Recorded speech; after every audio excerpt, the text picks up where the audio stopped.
Surgen interrogantes que merecen ser respondidas a la luz de la palabra de Dios. Por eso ingrese a nuestra sala de chat www.bbnchat.org. Allí haga la consulta que desee. Este es un servicio totalmente gratis. Muchas gracias por su atención y a continuación disfrute de su programa favorito. Buenos días, hermanos. Qué hermoso verles.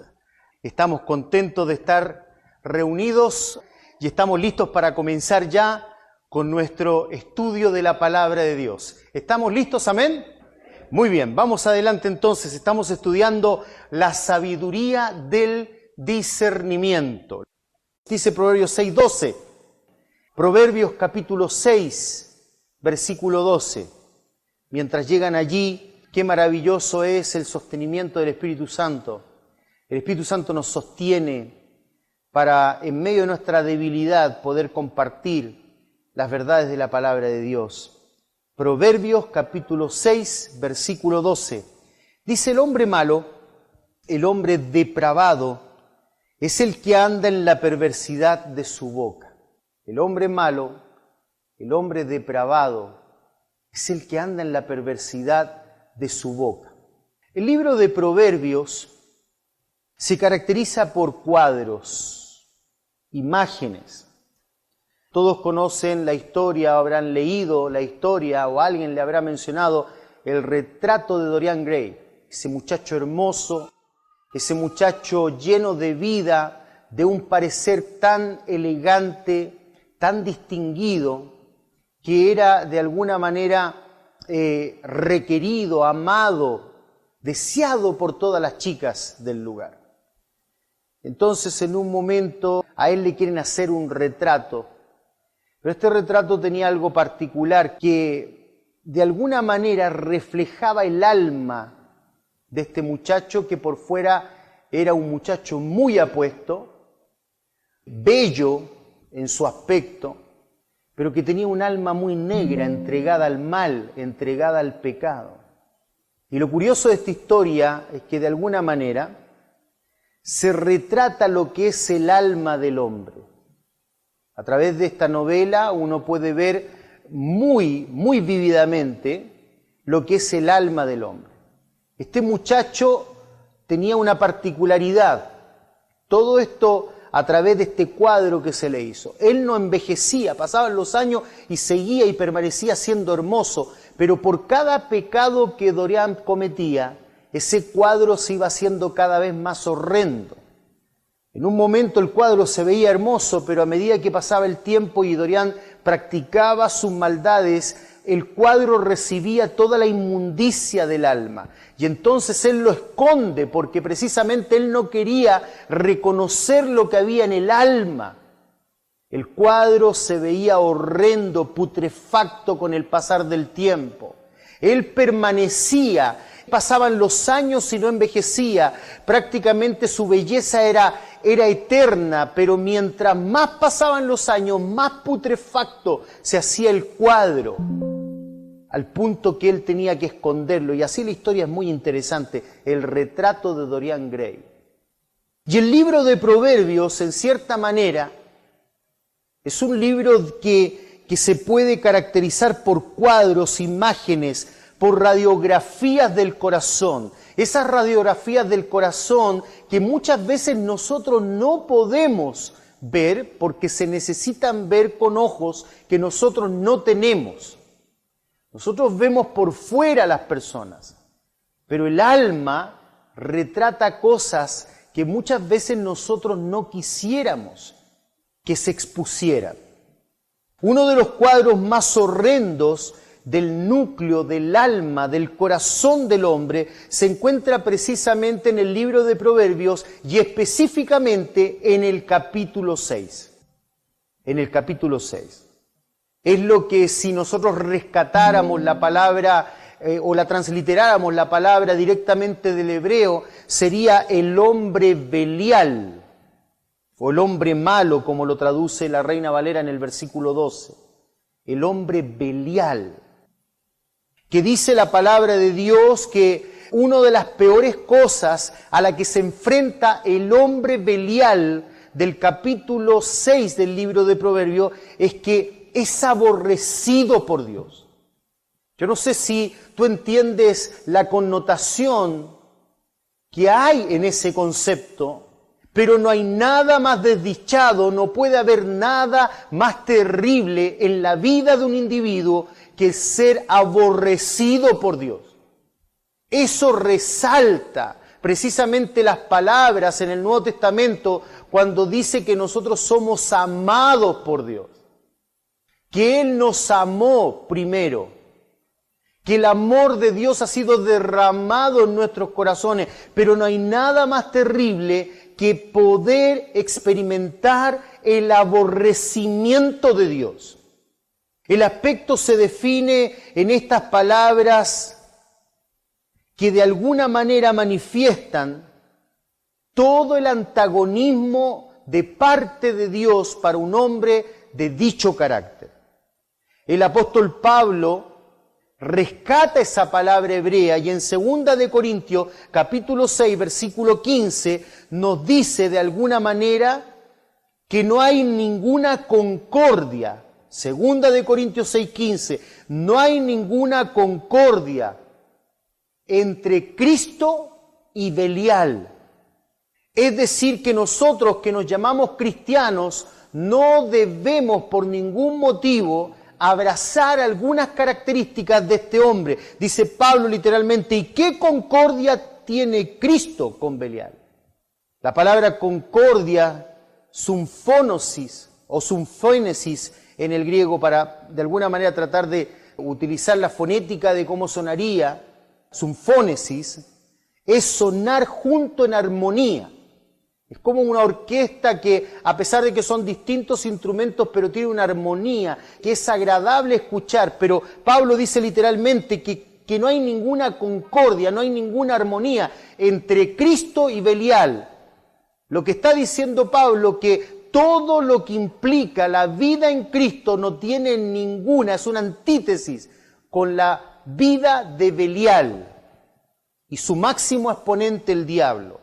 El hombre Belial es la antítesis de Cristo en todos sus aspectos de vida, es lo contrario, el antónimo. El creyente debe alejarse de cada una de las manifestaciones de dicho carácter porque está en contra de todo lo que él profesa ser, un cristiano, un pequeño Cristo. ¿Amén?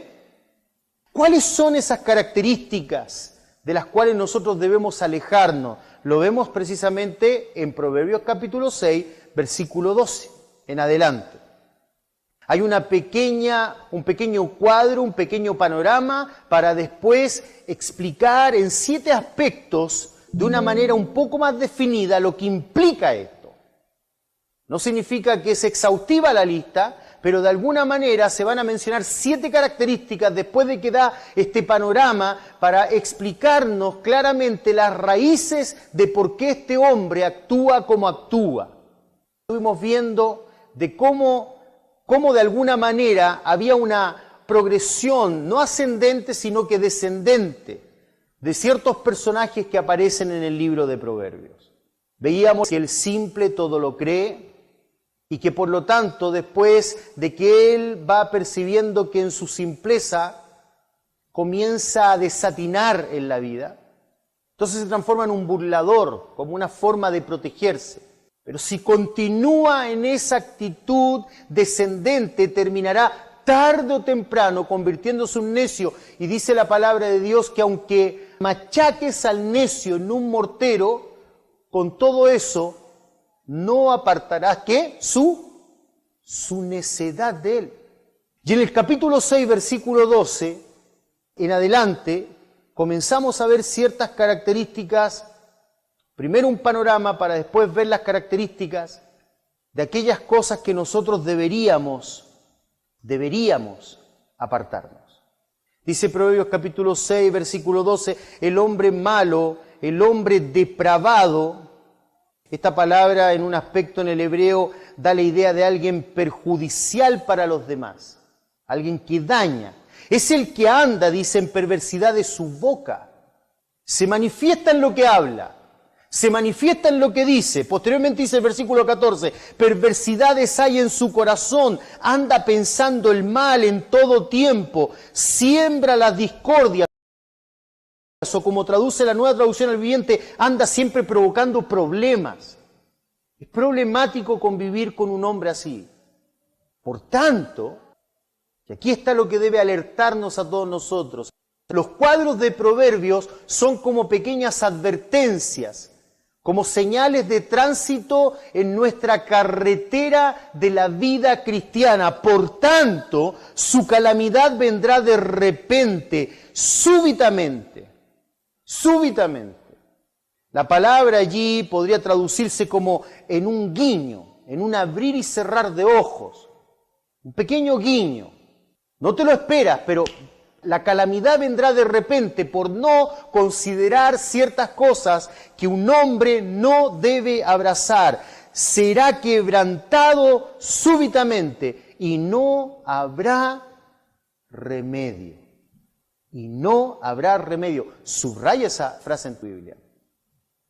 De ahí que en todo el libro de Proverbios encontramos al Padre del simple, a la sabiduría encarnada, la voz del Espíritu Santo constantemente llamando para que no llegue ese punto donde en la vida de un individuo no haya remedio. Hijos, escuchad esto. Dios llama a través de los padres, la sabiduría misma se encarna.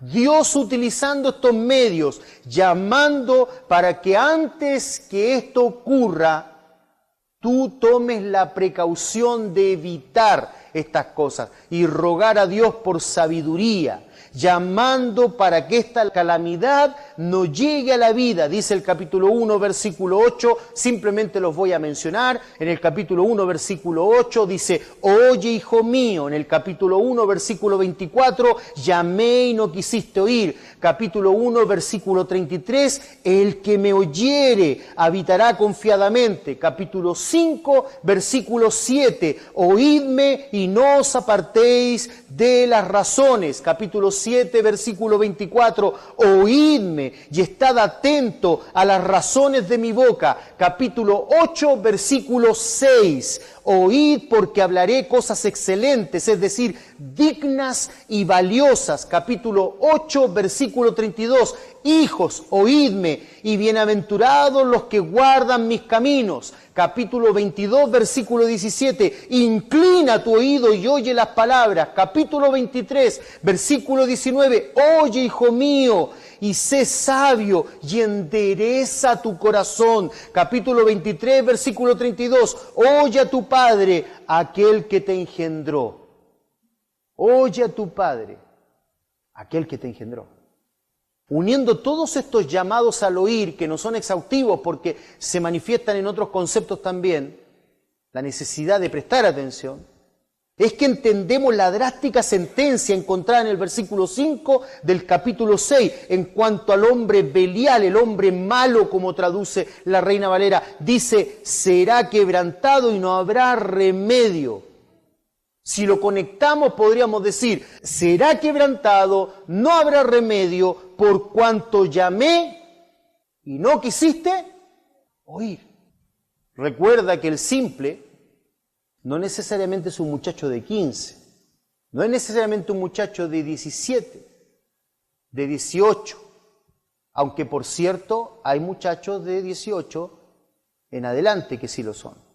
Pero hay algunos que por mucho tiempo han prolongado la simpleza, por mucho tiempo se han tornado burlones, y a veces como que emocionalmente intentan cambiar, otras veces vuelven atrás, pero ten cuidado, no sea que la necedad embargue a tal punto tu corazón que ya no haya para ti remedio. Remedio. Una vez más tengamos en mente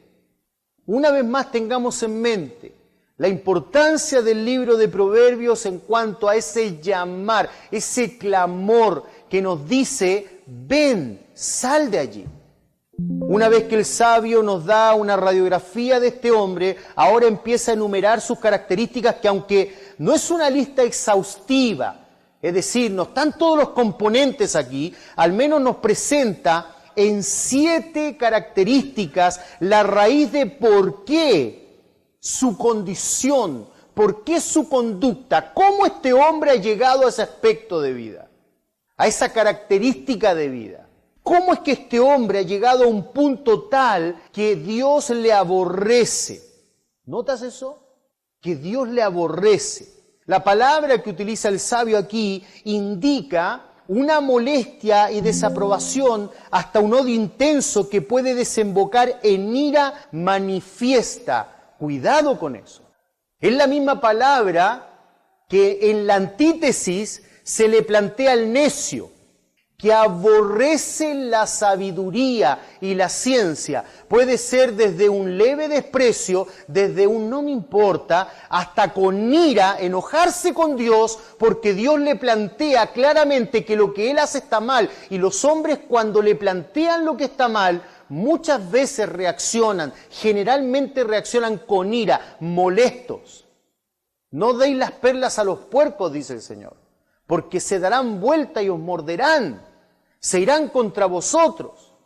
El necio desprecia la verdad y la sabiduría. Bueno, ahora en la otra vereda, desde el aspecto de Dios, claro, ahora desde un aspecto santo, cuando Dios mira a un hombre así, la palabra implica que Dios puede desaprobar eso hasta llegar al extremo de la ira.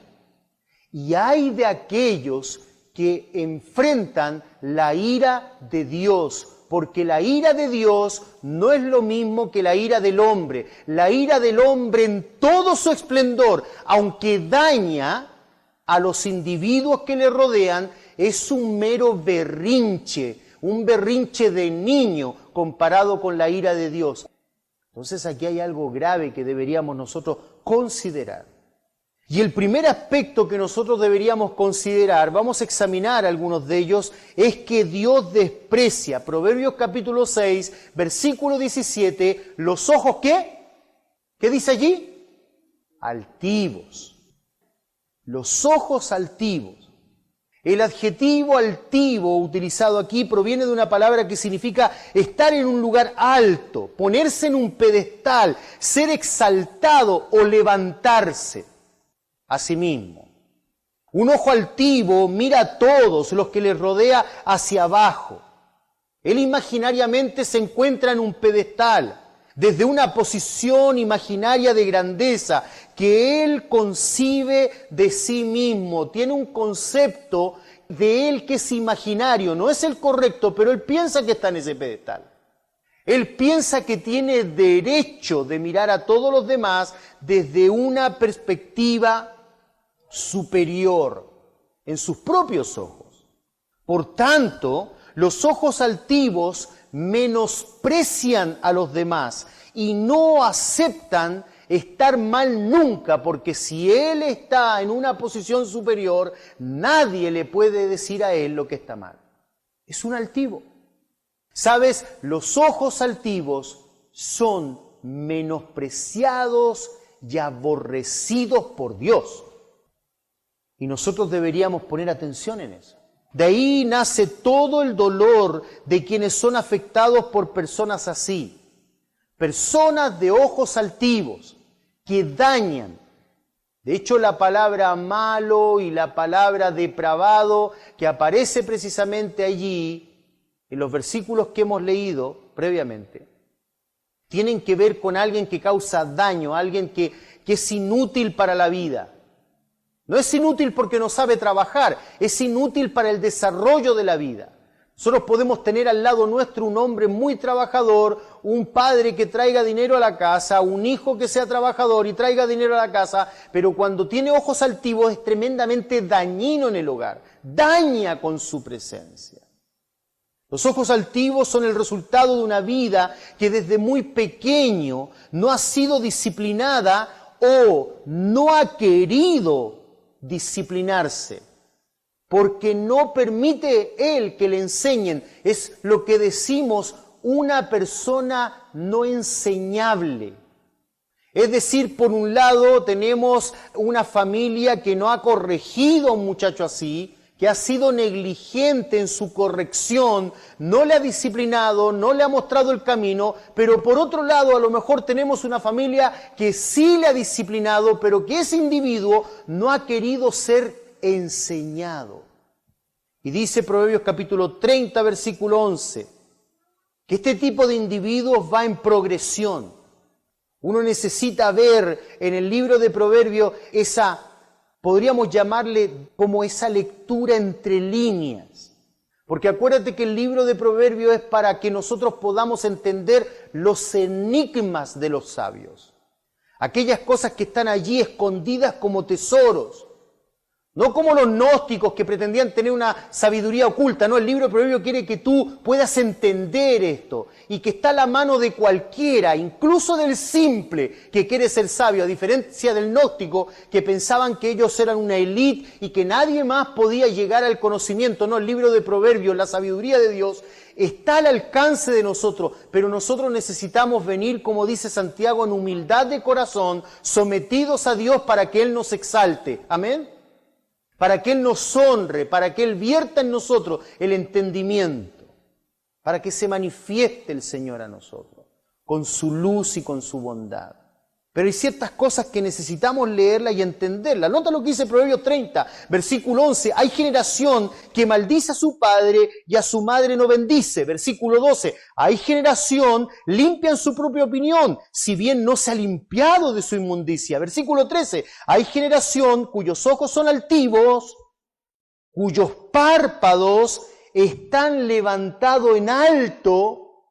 Notas que los proverbios te dije que eran antitéticos, eran sintéticos, iban explicándose, y otros son sinónimos. ¿Ves? Aquí tenemos un proverbio sinónimo. Dice, hay generación cuyos ojos son altivos, cuyos párpados están levantados en alto. ¿Ves el sinónimo allí?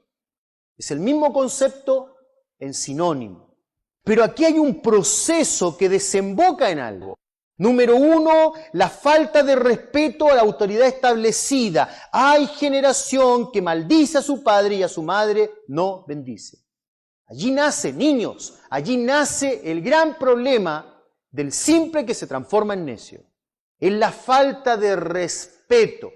Hijos amados, pequeños y grandes que están aquí. ¿De qué sirve una tarjeta del Día del Padre si en tu corazón no hay respeto por tus padres? Ahora, el respeto por los padres no tiene que ver, de alguna manera, en algo que tenga un beneficio para tu padre particularmente, o para tu madre. El respeto de los padres, o el respeto por los padres, tiene un beneficio personal para quien lo ejerce. ¿Sabías tú? No para quien se da el respeto. Es precisamente que cuando un hijo entiende la importancia de ejercitarse a sí mismo, de disciplinarse cual corredor de una carrera, que sabe que ciertas cosas no debe comer, que sabe que todos los días necesita ejercitarse, la hora silenciosa, el devocional, con el propósito de correr la carrera sin problema. El beneficio de ejercitarse en esto trae un beneficio personal para el que lo hace. La falta de respeto a la autoridad provoca, número 2, falta de reconocimiento de la mala conducta, porque cuando yo no respeto a los demás, entonces yo creo que nadie me puede decir nada. Y nota lo que dice, hay generación limpia en su propia opinión. No es que está hablando de esta generación y esta generación, está hablando de una generación en proceso. Todo comenzó con una falta de respeto para después llegar al punto donde ese individuo tiene falta de reconocimiento de sus propios hechos malos.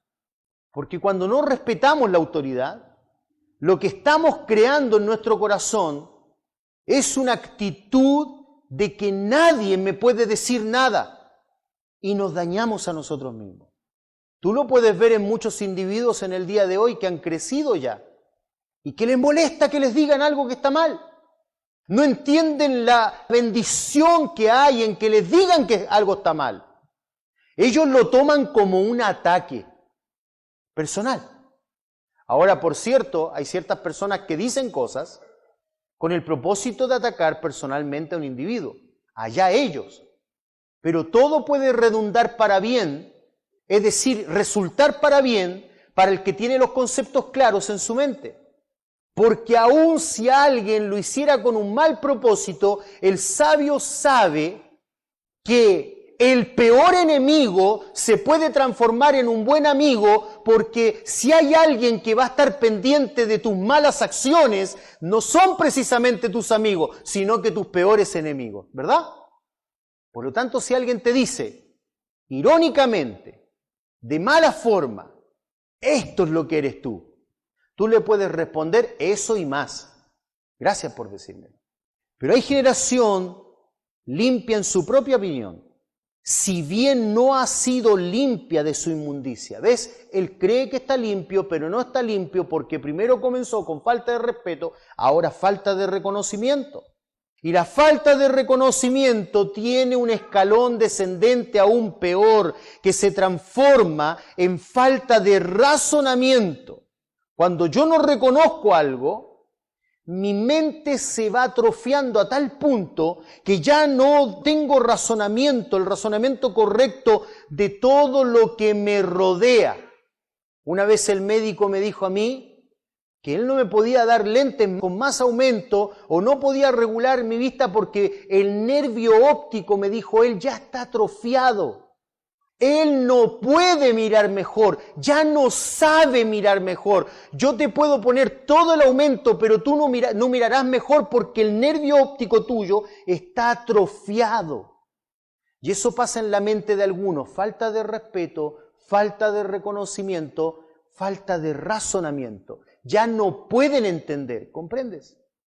C.S. Lewis en Mero Cristianismo, libro maravilloso, es un libro que no es llegar y leerlo, se tiene que volver a leer y volver a leer y volver a leer. Son esos tipos de libros que nunca terminas de poder comprender las maravillas que hay ahí volcadas en el corazón de un hombre tan inteligente, tan sabio. Y él dice en Mero Cristianismo, un hombre orgulloso siempre está menospreciando las cosas y a las personas, ¿ves? Un hombre orgulloso, esto es simple cristianismo, dice él. Esta es la característica de un hombre orgulloso. Y el cristiano debería considerar esto. Un hombre orgulloso siempre está menospreciando las cosas y las personas. ¿Ven los hombres orgullosos? Ellos creen que en el refrigerador tiene que haber comida. O cuando comen algo, ellos piensan que eso es normal que esté allí. ¿Sabes qué? No es normal. Hay gente que se muere de hambre. Pero el hombre orgulloso no es capaz de reconocer esas cosas, no es capaz de entenderlas. Y dice C.S. Lewis, siempre menosprecian las cosas y las personas. Y por supuesto, mientras mires hacia abajo, los ojos altivos, los párpados ensalzados, mientras miras hacia abajo, desde una posición de grandeza, dice C.S. Lewis, no puedes ver lo que está por encima de ti, Dios. Por esta razón, un ojo altivo, número uno, un ojo altivo, estamos simplemente viendo esta característica, vamos a examinar estas características para poder entender la sabiduría. Un ojo altivo, para que puedas entender un poco mejor a qué nos referimos con un ojo altivo, para que tú puedas identificar algunas cosas que no están bien allí y las puedas cambiar, porque Dios aborrece. Un ojo altivo no pedirá nunca perdón. Repito eso, un ojo altivo no pide perdón. Pues un superior, piensa él, no se rebaja a un inferior. Y la razón es una sola, él mismo no ha experimentado la gracia del perdón, o al menos no la ha valorado, porque el hombre altivo no valora ciertas cosas. El hombre de ojos altivos no valora ciertas cosas. Dice el Salmo 18, 27, porque tú salvarás al pueblo afligido. Tú salvarás al pueblo afligido. Un verdadero avivamiento jamás ocurre sin una aflicción previa. ¿Ves? ¿Tú salvarás a quién? ¿Al pueblo qué? Afligido. ¿Y humillarás los ojos qué? Altivos. El reconocimiento de mi necesidad es lo que me hace entender la necesidad de los demás. Cuando no está presente el reconocimiento, se desarrollan ojos altivos, autosuficientes, que creen nunca necesitar de los demás, de nadie. No necesitan de los demás. ¿Sabes? El concepto de iglesia, el proyecto en el corazón del Señor de iglesia, implica la necesidad de los unos de los otros. Eso explica Pablo en Corintios, en Romanos, en Efesios, en Filipenses. Es la interdependencia entre individuos, porque el hombre no regenerado cree en su imaginación, por tener ojos altivos, por tener párpados ensalzados, él cree que no depende de nadie, no necesita de nadie, por eso es orgulloso y cuando tiene necesidad jamás pide un favor, porque él es orgulloso. Pero el concepto de iglesia es que dependemos los unos de los otros, por eso escúchame bien, pon atención, no hay nada más impío que aquellos que piensan que pueden permanecer siendo parte de la iglesia por YouTube. ¿Oíste eso? El YouTube es una herramienta para cuando alguien está enfermo, cuando alguien está imposibilitado, pero déjame decirte algo, el concepto que hay en el corazón de Dios y el proyecto que hay en el corazón de Dios no entra en el margen del YouTube. Aquellos que dicen, no, pero aquí estamos bien porque como se va a transmitir por YouTube, está bien, pero ¿estás enfermo? No.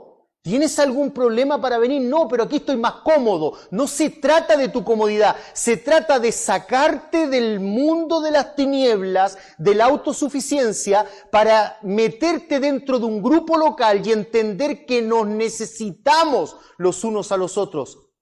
¿Entiendes eso? Es cambiar tu mente y tu corazón.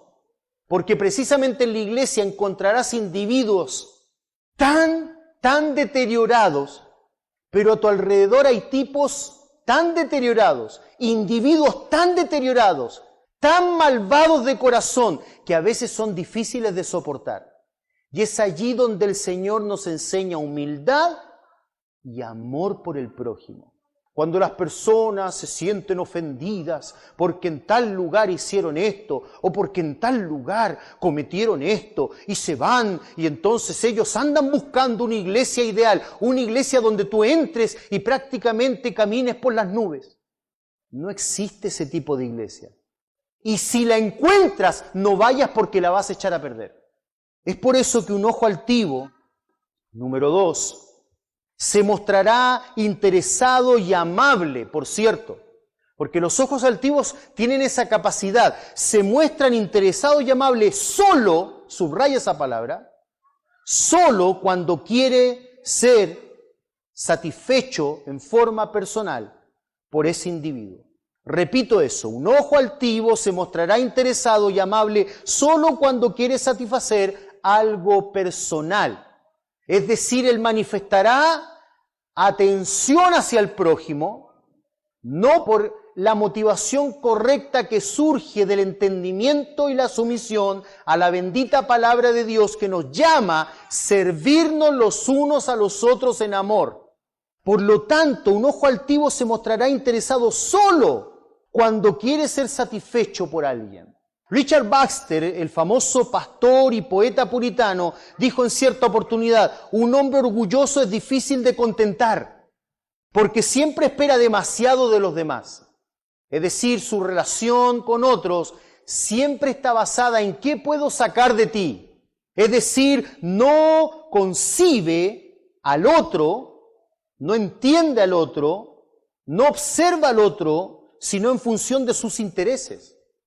En la horrible historia de Amón y Tamar, hijos de David, nosotros lamentablemente vemos esto.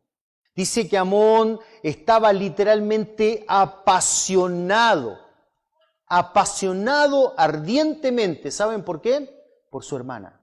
Porque él era un hombre belial, malo. Porque era malvado y depravado de corazón. Esta historia lo vemos en 2 de Samuel, capítulo 13, versículo 2. No vamos a leer toda la historia, tú lo puedes leer después, pero básicamente en el versículo 2 dice lo siguiente, y estaba Amón angustiado hasta enfermarse por Tamar, su hermana. Pues por ser ella virgen, le parecía a Amón que sería difícil hacerle cosa alguna. ¿Ves? Él no estaba preocupado porque era un pecado lo que sentía. Él no estaba preocupado porque de alguna manera, si él pecaba, wow, cuán daño yo haría. Mira, ella es mi hermana, la dañaría a ella, dañaría a mi familia, dañaría el corazón de mi padre. Mira todos los que dañaría por causa de querer satisfacer mi pecado y orar para erradicar ese pensamiento inicuo de su corazón, esos dardos provenientes del maligno. No, él estaba preocupado porque si cometía el pecado, era muy probable que se iba a descubrir. Su problema no era el pecado, su problema era que lo descubrieran. Pero sabes, cuando tú piensas así, cuando tu preocupación por el pecado no es la santa como la que tenía José, ¿cómo pues yo pecaré de esta manera, ofendiendo a mi Dios, dañando el corazón de mi Dios? ¿Cómo pues yo pecaría contra Dios así, cuando el propósito de tu vida, del por qué no hacer ciertas cosas, es porque estás dañando a Dios, sino porque me pueden descubrir?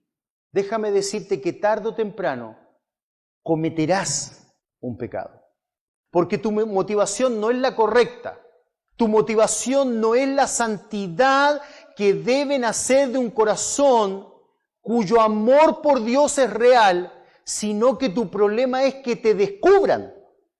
Algunos no se arrepienten de corazón. Sus lágrimas son falsas. Sus lágrimas son porque los descubrieron. Si ellos no hubiesen sido descubiertos, permanecerían en ese pecado porque su corazón está apartado de Dios. El corazón que verdaderamente está interesado en la santidad de Dios, en honrar a Dios, está preocupado por su pecado. ¿Ves? No es que no peca, no es que no hay tentación, pero ese hombre trata de erradicar de su corazón el pecado porque ama a Dios. Pero él estaba preocupado porque era difícil hacerle cosa alguna, porque ella era virgen, y si le hacía algo, se descubriría. En el versículo 4 él expresa, yo amo a Tamar. Oh, cuántas veces escuchamos así a ciertas personas que dicen, pero es que yo la amo, yo lo amo a él y por eso me entrego, aunque no estoy casado. Eso es pecaminosidad. Tú no lo amas, tú estás usufructuando del otro. Eso no es amor. Desde ya era un sentimiento impío, pero pensemos por un minuto que no era así. Pensemos que era permisible que él amara a su hermana. ¿Era realmente amor lo que él sentía en su corazón, lo que él profesaba decir? ¿O lo que él profesaba en cuanto al amor era real? ¿Qué pasó entonces en el verso 15? Nota que cuando él consuma el hecho, ¿ves? Porque ya no pudo aguantar más, porque su propósito no era honrar a Dios, sino que como él abrazaba ese pecado, porque el pecado, cuando tú lo vas abrazando, primero es un cachorrito, como un Rottweiler, un pequeño cachorro, que tú le das leche, es simpático por lo demás. Mueve la cola y comete ciertas cosas que son simpáticas. Trata de subir alguna cosa y no puede y aúlla, y ese Rottweiler parece simpático, pero en la medida que tú lo vas allí cuidando y guardando y después comienzas a darle carne, ya tú te das cuenta que por naturaleza es un perro asesino y vas a tener que cuidarte porque en cualquier momento él muerde a alguien, incluso te puede morder a ti. El pecado es así. Al principio lo creemos inofensivo. Así piensa el necio. Y cuando menos se da cuenta, el pecado lo destruyó. Como dice la Biblia, el pecado lo alcanzó. Y dice el versículo 15, luego la aborreció Amón. Perdón, ¿no era que la amabas? No. Lo que amaba era su deseo de usufructuar con el cuerpo de su hermana, pecaminosidad horrible. ¿Sabes por qué? Porque él tenía ojos altivos, porque miraba a los demás con desprecio. Solo en función de lo que le servía a él. Luego la aborreció a Amón con tan gran aborrecimiento que el odio con que la aborreció fue mayor que el amor con que la había amado. Y le dijo a Amón, levántate y vete. ¿Sabes por qué? Porque en tercer lugar, un ojo altivo no teme a Dios en su corazón. Un ojo altivo, escúchame bien mi amado hermano, un ojo altivo nunca pide perdón. Su corazón se hace tan insensible porque nunca mira al otro de alguna manera como alguien que ha ofendido y superior, como alguien digno de consideración, como alguien que él ha dañado. Y él, como él no quiere ser dañado, considera, es sensible a eso y pide perdón. Un ojo altivo jamás se mostrará interesado en otro, es decir, nunca será cordial a no ser que ese otro pueda darle algo a cambio. ¿Sabes por qué? Porque no tiene temor en su corazón. No tiene temor de Dios en su corazón. Dice Proverbios capítulo 8, versículo 13, el temor de Jehová es aborrecer el mal, la soberbia y la arrogancia, que es un sinónimo de ojos altivos. Arrogancia. El mal camino, la boca perversa, aborrezco. La arrogancia. Aunque la palabra arrogancia no es la misma que aparece precisamente ahí en Proverbios 6:16, sin embargo tiene la misma connotación, ya que el término hebreo de esta palabra significa literalmente levantarse. Ojos altivos, párpados exaltados, ponerse en un pedestal mirando a los demás en inferior calidad. La arrogancia, levantarse. Es por eso que con tanta elocuencia el filósofo inglés Gilbert K. Chesterton dijo lo siguiente: si solo tuviera un sermón, si solo pudiera predicar solo un sermón en mi vida, lo que predicaría sería un sermón en contra del orgullo. ¿Viste cuando alguien te dice, mira, tus últimas palabras, las últimas palabras son las más importantes siempre? Son las palabras que quieren dejar plasmado tu corazón. Bueno, él dijo, si yo pudiera predicar solo un sermón en mi vida, lo que atacaría, porque un sermón, déjame decirte, es de alguna manera un ataque en contra de los dardos del enemigo. Tú aquí estás en una trinchera, mi amado hermano. Estás en una trinchera, yo estoy exhortando, tú estás recibiendo, estamos en la misma trinchera contra el enemigo. Y Chesterton dijo, si yo pudiera dar un misil certero en contra del enemigo, donde yo pudiera tocar la raíz de todos los males, sería en contra de la soberbia, porque allí nace un corazón belial. Qué maravilloso es poder buscar la humildad en la vida. La humildad inunda de gracia el corazón. El humilde, mi amado hermano, para finalizar, escucha y pon atención en esto. Si de todo lo que escuchaste, simplemente abrazas esto, habrás agarrado lo mejor de este sermón en esta mañana. Considera lo siguiente para terminar. El humilde es considerado por Dios. Considera esto. El humilde es considerado por Dios. Puede interceder por su hogar. Su oración no tiene techo, digamos. No hay un bache que impide que su oración llegue al cielo. No hay un obstáculo, porque el humilde es considerado por Dios. Él puede interceder por su hogar. ¿Sabes por qué? Porque Él es escuchado. Dice el Salmo 10:17, el deseo de los humildes oíste. Dios oye el corazón humilde. El deseo de los humildes oíste, oh Jehová. Tú dispones su corazón. La Reina Valera traduce, dispone su corazón, y si nosotros leemos este término, podemos llegar a pensar que Él de alguna manera nos prepara el corazón. Y por cierto, estamos en lo correcto en pensar así, pero ¿cuál es la idea? La idea de la palabra es fortalecer. Tú fortaleces su corazón. ¿Ves? El humilde que se humilla se rebaja. A diferencia del soberbio que piensa que todos los demás no valen nada, Dios lo humilla, pero al humilde Dios lo fortalece, lo hace fuerte. De ahí que la Nueva Versión Internacional traduce, les infunde aliento. ¿Viste cuando tú vas en una carrera de resistencia, estás a punto de desmayarte y ahí está el entrenador y te dice, vamos adelante, queda poco, queda poco? Eso es lo que hace Dios y parece que el corredor reanuda sus fuerzas, Vuelve a tomar fortaleza sus piernas. Esas piernas que ya están debilitadas se fortalecen como por arte de magia, pero no es magia, es que el corazón ha sido revitalizado con el ánimo y entonces adquiere fuerza y sigue corriendo. Dice, el deseo de los humildes oíste, oh Jehová, tú dispones su corazón, fortaleces su corazón y haces atento tu oído. Dios se pone ¿a quién? Al humilde. ¿Quieres ser un soberbio? ¿Quieres mirar a los demás con desprecio? No pienses que Dios te va a escuchar.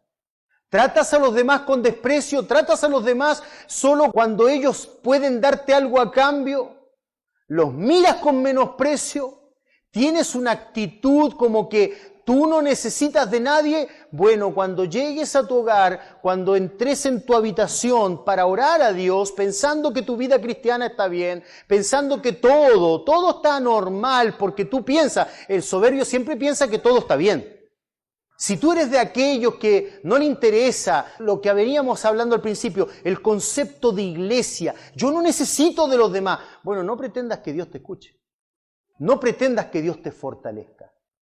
Porque Dios no oye al soberbio. En segundo lugar, el humilde es conducido.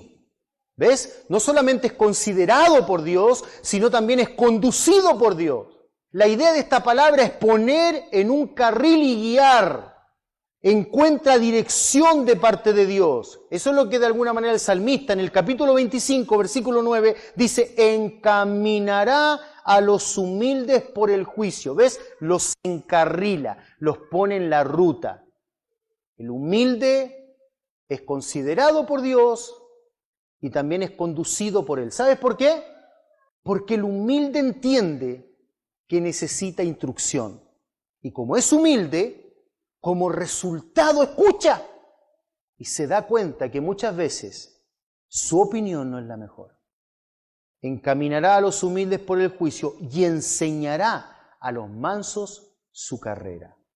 Por último, el humilde es confortado por Dios. El humilde es confortado por Dios. No solo es considerado, conducido, sino también confortado. Pasa por angustia, sí, pero no se compara a la depresión que tiene el soberbio. El soberbio que se ensalza, se exalta a sí mismo, que mira a todos con desprecio, siempre anda encorvado en su alma con depresión, porque no hay bendición ni bienaventuranza para el soberbio. Por eso Proverbios capítulo 29, versículo 23 dice, la soberbia de los hombres le abate, pero al humilde de espíritu sustenta la honra. La soberbia del hombre le abate. Oh, si entendiéramos la importancia de la humildad, que no es golpear la puerta despacito y ver si puedo pasar, y cuando te dicen pase, no sé, es que me da vergüenza, no, eso no es ser humilde. La humildad tiene que ver con otro aspecto de la vida. Literalmente es que la mente vuelve en sí de quién soy realmente. Es humildad de la mente, del corazón. Es el entendimiento de que yo no soy nadie sin Dios y por lo tanto no soy nada sin seguir sus mandamientos. Y sus mandamientos me llaman no a ser servidos sino a servir. Sus mandamientos son considerados por el humilde. Los mandamientos de Dios son respetados por el humilde. ¿Y sabes lo que ocurre al final del camino? No es que no tenga problemas, no es que no tenga angustias, pero su corazón está tan fortalecido en Dios, está tan tranquilo en Dios, que Él puede dormir en medio de la angustia. Aderezas mesa delante de mí, en presencia de mis angustiadores. ¿Sabes por qué? Dice el salmista, porque Jehová es mi pastor. Él me guía, yo le sigo humildemente, no tomo mi ruta, porque cada vez que tomo mi ruta me va mal. El soberbio es abatido en su vida. Bendito Padre Celestial, cada uno de nosotros tenemos a nuestro alrededor seres que amamos, seres por los cuales daríamos nuestra propia vida por ellos. Dios, te ruego que en nuestra iglesia, a nuestro alrededor, nuestros hijos, nuestros hermanos, entiendan la importancia de la humildad en su vida. Padre bendito, exhórtanos con tu palabra, redargúyenos con tu palabra, y si hay en nosotros ojos altivos que tú aborreces, y durante este tiempo donde estaremos examinando los otros aspectos, si es que tú nos das vida y si es que tú no nos llamas antes a tu presencia, Señor, ayúdanos a alejar de nosotros esas actitudes, porque no queremos ser de aquellos de los cuales tú aborreces. Nosotros queremos ser de aquellos que honran tu nombre y son sustentados por ti. Tú sustentas al humilde. Haznos humildes de corazón. En el nombre de Jesús. Amén. Que el Señor les bendiga, amados hermanos.